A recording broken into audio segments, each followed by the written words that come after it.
If you love those cheesy, bad movies from the 50s and 60s, here's a group for you, the Psychotronic Film Society. We dropped in on one of their semi-regular meetings. Howdy, Mike Flores here, Psychotronic Film Society. Hey. We're here at our home having a meeting of the hierarchy. Is there a mission statement for the society? Films that were considered trash by the general public, we study for special meaning. Joseph Cotton is Baron Frankenstein, the scientist who dared to create a monster. What's the word psychotronic mean?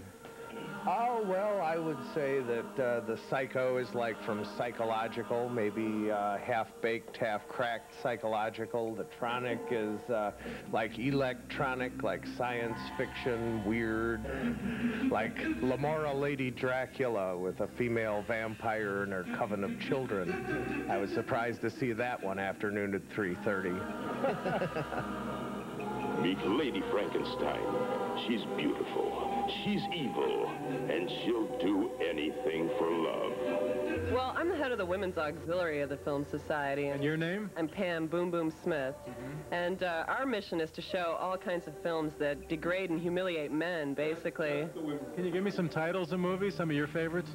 Oh, definitely Shanty Tramp and Faster Pussycat, Kill Kill. That's a good one.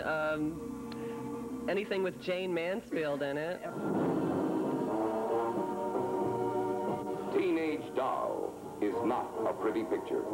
It can't be pretty and still be true, packed with shocking realities of what is happening today.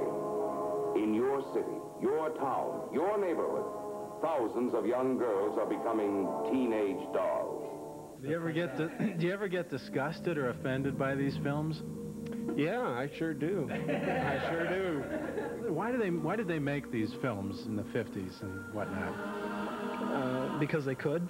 They're still making these movies. I mean, they may not be the same exploitation films, if that's what you want to call them. There are still movies that are being made today. I mean, sometimes on bigger budgets than they were in the 50s, which just means that the people that are making exploitation films are smarter now and are able to like get more money to make their films. I mean, in some ways, Batman was an exploitation film. Now this film is probably the most important psychotronic film of the 1980s because it's going to define the horror of the 1990s.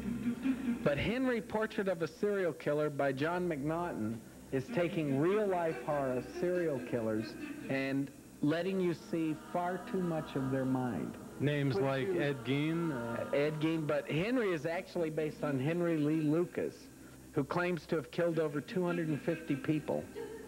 And is he here tonight? No, he's not. What's that phone number and address, Michael?